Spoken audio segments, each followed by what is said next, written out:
Hello, everyone. It's Miss Man, your Learning Center Specialist, and we are on Chapter 8. Actually, we're not on Chapter 8. We're much further than that, but Chapter 8 was not working, so I'm going to reread it. I'm not going to have you answer any questions except one at the end, and hopefully you will enjoy it. I'm not sure why my videos weren't working, but IT, our tech people were here at Harlem. We're trying to figure that out. So I decided I'm just going to re-record it and hopefully it will work this time. Here we go. Las almendras, almonds. My neck hurts, said Mama as she massaged the back of her head with her hand. It's not my neck, it's my arms that are sore, said Hortensia. It's the same for everyone, said Josefina. When you first start in the sheds, the body refuses to bend, but in time you will get used to the work. Everyone had come home that night tired with various aches and pains. They gathered in one cabin for dinner, so it was crowded and noisy. Esperanza had been thinking about all. Esperanza chopped a tomato for her salad, and no one hoped that they would mention the sweeping. She was glad that this day was over. Her bruises had been to her pride. Her bruises had been to her pride. Isabel took a fresh tortilla, sprinkled it with salt, and rolled it up like a cigar and waved it at Miguel. How come you and Tio Alfonso won't let me go behind the cabin with you? Shh, he said. It's a surprise. Why are you so full of secrets? Asked Esperanza. But neither Alfonso nor Miguel answered. They all ate dinner, but before they could slice the cantaloupe for dessert, Alfonso and Miguel disappeared with instructions not to follow them. Miguel came back just before sunset. Senora and Esperanza, please, we have something to show you. Please follow us. Behind the cabin was an old, oval wash tub with one end cut off. It had been set on its side, forming a little shrine around a plastic statue of Our Lady of Guadalupe. Someone had built a grotto of rocks behind the base of the tub. Around it, a large plot of earth had been fenced in by a stick and rope implanted with thorny stems, each only with a few branches. Isabel gasped. It's beautiful. Is that our statue? Josefina nodded, but the roses come from far away. Esperanza searched for Miguel's face, her eyes hopeful. Papa's? Yes, these are your papa's roses, said Miguel, smiling at her. But how? Esperanza remembered the rose garden as a blackened graveyard. After the fire, my father and I dug down to the roots. Many were still healthy. We carried the cuttings from Aguas Calientes, and that's why we had to keep them wet. We think they will grow. In time, we will see how many bloom. She looked at Miguel, blinking back tears. Which one is yours? Miguel pointed to one. Which one is mine? He smiled and pointed to the one that was closest to the cabin wall and had already had a makeshift trellis propped against it.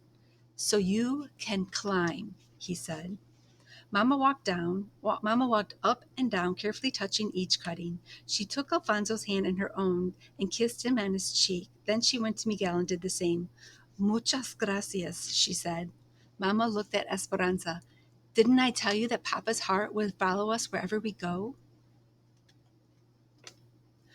Hortensia, Mama, and Josefina brought in the big wash tubs that filled them half full with cold water. Then they heated pots of water on the stove and warmed the baths. Esperanza was excited at the idea of getting a bathtub. She hadn't had a real tub since she had left Aguas Calientes. But it was Saturday, and tonight was the jicama. Jicama? So I'm having a hard time pronouncing that word. So the entire camp was getting cleaned up. Hortensia gave Esperanza her baths since she was a baby. Hortensia had given Esperanza her bath since she was a baby, and they had established a routine. Esperanza stood near the tub with her arms outstretched while Hortensia undressed her. Then she got into the tub and tried not to wiggle while she washed her. She tilted her head back, keeping her eyes closed, and Hortensia rinsed her hair. And finally she stood up and nodded, which was Hortensia's signal to wrap her towel around her. Esperanza went to one of the wash tubs, put her hands out to her sides, and waited. Josefina looked at Hortensia and raised her eyebrows. Like, hmm? Isabel said, Esperanza, what are you doing? Mama walked over to Esperanza and said softly, I've been thinking that you are old enough to bathe yourself, don't you think? Esperanza quickly dropped her arms and remembered Marta's taunting voice. No one will be waiting on you here. Yes, Mama, she said, and for the second time in 2 days she felt her face burning as everyone stared at her. Hortensia came over and put her arm around her. She said, We are accustomed to doing things a certain way, aren't we, Esperanza? But I guess I'm not too old to change. We will help each other. As Hortensia helped her with her blouse, Esperanza whispered, Thank you. Isabel and Esperanza went first, bathing in the tubs, then bending their heads over to wash their hair. Esperanza liked being with all of them in the tiny room, talking and laughing and rinsing each other's hair. Then the women took their turns, and when Hortensia needed hot water, Esperanza rushed to get it for her before anyone else could. Josefina had given them, when they were done, Josefina had given them a burlap bag of almonds that she wanted shelled. Isabel bent over and brushed her hair dry in the air. Are you coming to the party tonight? She asked. I don't know, maybe, Esperanza said. My mama said it's best to get it over with and face people, and if they tease you, you should just laugh, said Isabel. I know, said Esperanza, fluffing her own hair as it was almost dry. I suppose Marta will be there tonight? Probably, said Isabel, and all of her friends, too. How does she know English? She was born here, and her mother, too. They're citizens, said Isabel, helping shell the almonds. Her father came from Sonora during the Revolution. They have never been to Mexico. There's a lot of kids who live here in the camp that have never been to Mexico. My father doesn't like it when Marta comes to our parties, though, because she's always talking about people and talking about striking. There was almost a strike during the almonds, but not enough people agreed to stop working. My mama says that if there had been a strike, we would have to go into the orchard and shake the trees for almonds ourselves. Then we're lucky. Well, what is your mother making with these nuts? Flan de, flan de almendra, said Isabel. She will sell slices at the party tonight. Esperanza's mouth watered. Almond flan was one of her favorite sweets. Then I've made my decision. I will come. The platform was lit up with big lights. Men from the camp in starched and pressed shirts and cowboy hats sat in chairs tuning their guitars and violins. Long rows of tables were covered in bright tablecloths where women sold tamales, desserts, and the specialty agua de jicama. The agua de jicama, hibiscus flower water punch made with the red Mexican jicama bloom. I said it right, didn't I? There was bingo on the wooden tables and a long line of chairs circling the dance area for those who wanted to watch. The dance area, that's where Mama and Hortensia sat with the other women. Esperanza stayed close with them, watching the growing crowd. Where do all these people come from? She asked. The fiestas are popular. People come from other camps, said Josefina, and from Bakersfield, too. When the music started, everyone crowded around the platform, clapping, singing, and dancing. After a while, Esperanza left Mama and the others and wandered through the noisy crowd, thinking how strange it was that she could be in the middle of so many people and still feel so alone. She saw a group of girls who seemed about her age, but they were huddled together. More than anything, she wished Marisol were here. Isabel found her and pulled her on her hand. Esperanza, come and see. Esperanza let herself be led through the crowd. Someone, someone from the town had brought a litter of kittens. A group of girls were crowded next to the cardboard box, cooing and cradling them. It was clear that Isabel desperately wanted one. Esperanza whispered to her, I will go ask your mother. She wove back through the crowd to Josefina, and when she agreed, Esperanza practically ran back to the spot to tell her. But when she got there was a bigger crowd that had gathered, and something else was going on. Marta and some of her friends stood in the bed of a truck that was parked nearby, and each of them were holding up one of the tiny kittens. This is what we are, she yelled. Small, meek animals. And this is how they treat us because we don't speak up. And if we don't ask for what's rightfully ours, we will never get it. This is this how you want to live? She held the kitten by the back of the neck, waving it high in the air. It hung limp in front of the crowd. With no decent home and the mercy of those bigger than us, richer than us? Isabel trembled, her eyes in a panic. Will she drop it? A man called out, maybe all that cat wants to do is feed its family. Maybe it doesn't care what all the other cats are doing. Senor, does it not bother you that some of your compadres live better than others? Yelled one of Marta's friends. We are going to strike in 2 weeks at the peak of cotton for higher wages and better housing. We don't pick cotton on this farm, yelled another man from their camp. What does it matter? Yelled Marta. If we all stop working, if all the Mexicans are juntos together, she made a fist held in the air, then maybe it will help us all, he yelled back. This is a chance we cannot take. We just want to work. That's why we came here, to get out. Now get out of our camp. A cheer rose up around him. A young man jumped into the truck and started the engine. Marta and the others tossed the kittens into the field. They left with their arms chanting, strike, strike. Why is she so angry? Asked Esperanza as they walked back to the cabin.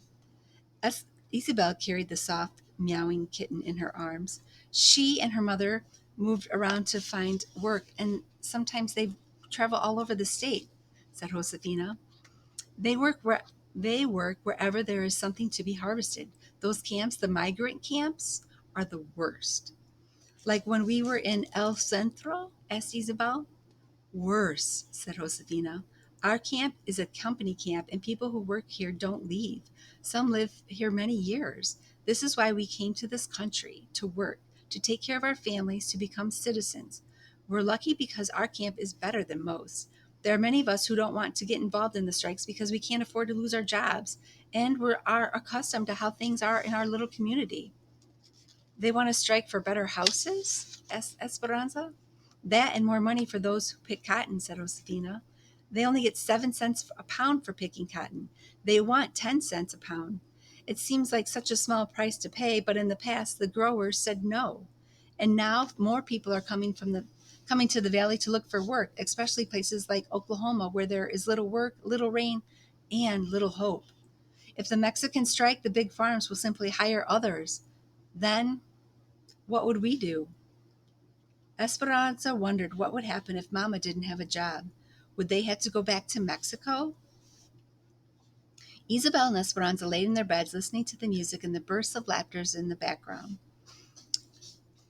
Uh, Sleepily, Isabel said, Do you have parties in Mexico? Yes, whispered Esperanza, keeping her promise to tell Isabel about her old life. Big parties. Once Mama hosted a party for 100 people. The table was set with lace tablecloths, crystal and china, and silver candelabras. The servants cooked for a week. Esperanza continued, but for some reason, after hearing Marta and her family, she felt guilty talking about the richness of her life in Aguas Calientes. Esperanza was still awake when Mama came to bed later. Did you like the party? Mama whispered. I miss my friends, said Esperanza. I know it is hard. Do you know what I miss? I miss my dresses. Mama, Esperanza said, laughing at that Mama would admit to such a thing to her. Shh, said Mama, you will wake Isabel. I miss my dresses too, but we don't seem to need them here. That is true, Esperanza. Do you know that is true? Esperanza, do you know that I am so proud of you for all that you are learning? Esperanza snuggled close to her. Mama continued, Tomorrow we are going to go to church in Bakersfield, and after church we're going to go to una tienda called Chulitas. Josefina said they sell every type of sweet roll and Mexican candies. In church, what will you pray for, Esperanza? Asked Mama. Esperanza smiled. She and Mama had done this so many times before they had went to sleep. I will light a candle for Papa's memory, she said. I will pray that Miguel will find a job at the railroad, and I will ask Our Lady to help me take care of Lupe and Pepe while Isabel is in school. And I will pray for some white coconut candy with a red stripe on top.